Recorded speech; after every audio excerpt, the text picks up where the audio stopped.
Grace, ngayong nagsasagawa ng investigasyon ng NBI hinggil sa paluwagan scam sa Cagayan.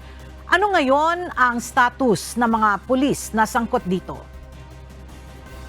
Yes, Ella, kaugnay nga ng nagpapatuloy na investigasyon, inilagay muna ang 4 na pulis sa ilalim ng restricted status.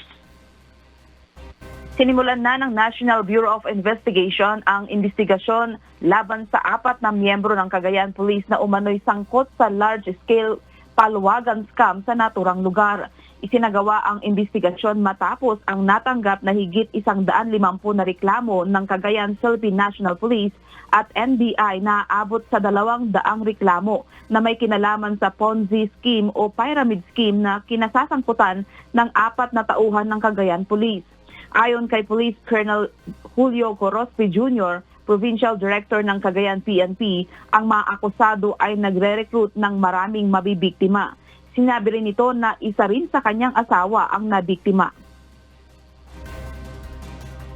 Immediately, relieve natin itong police na to. Sa Pamplona Police Station, dinala natin sa Cagayan Police Provincial Office for investigation. At doon na nag-umpisa na nagkaroon ng initial investigation.